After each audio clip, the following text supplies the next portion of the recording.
This is Gary Burbank, and I have a couple of stories here. These are not the A stories, but things that happened this week that you should probably be aware of in some way. Cops disciplined for tasing grandmother. They arrested a 66-year-old who honked her car horn at a police cruiser. Why? I don't know. Why would she do? I don't know. They got her for charges of misuse of a car horn on a city street. You have to be very careful about that kind of thing. What happened was they took her down. Her husband was arrested because he saw the cops standing on his wife's back or something, and he ran out. But as a result of all of this, an internal investigation is going on. The department has increased the threshold for when taser use is appropriate. But wait, isn't this kind of an insult to grandmothers everywhere? What do you mean? Suggesting that they're not tough enough to deserve to be tased. I'm just thinking it's just okay. That's what's he supposed to do? Just let her slap and wail on him? Yeah. Well, yeah. I don't know.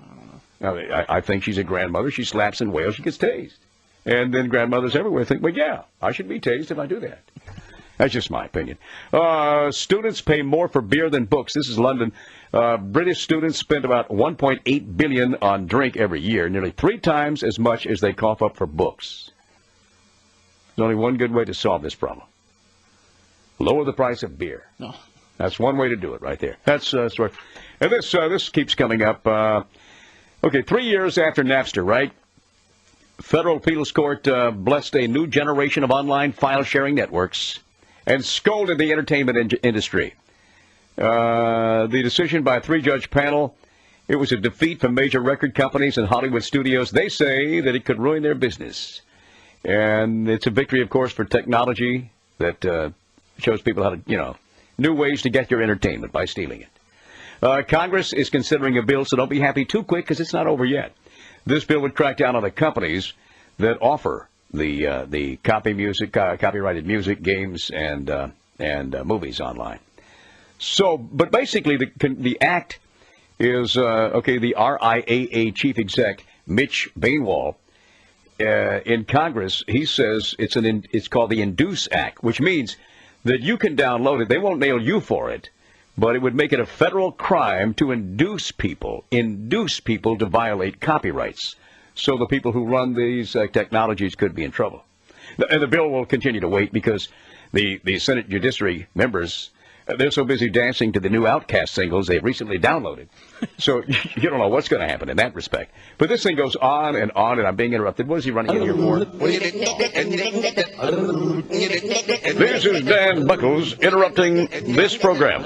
Dateline Walk. Washington, D.C.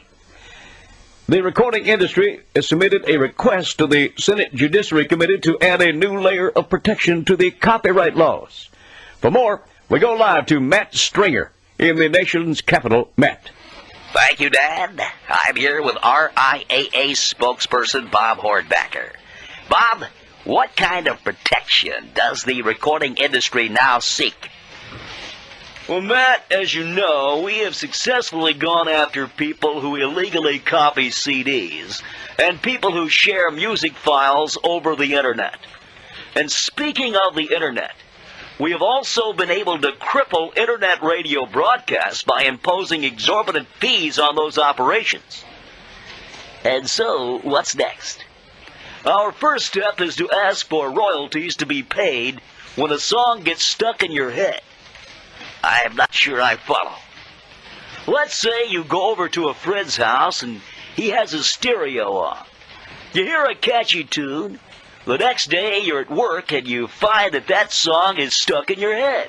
You keep singing it over and over to yourself and then whistling the melody. I think that's happened to a lot of people. What's the problem with that? Well, the problem is that song is being used, we feel, illegally. How's that? The song is stuck in your head. You're singing it, enjoying it, but you haven't paid for it. You're getting something for nothing. And the artist, the publisher especially, and for God's sake, the record company. Record companies are suffering. Oh, really? And we'll take legal action against people with songs stuck in their heads. So there.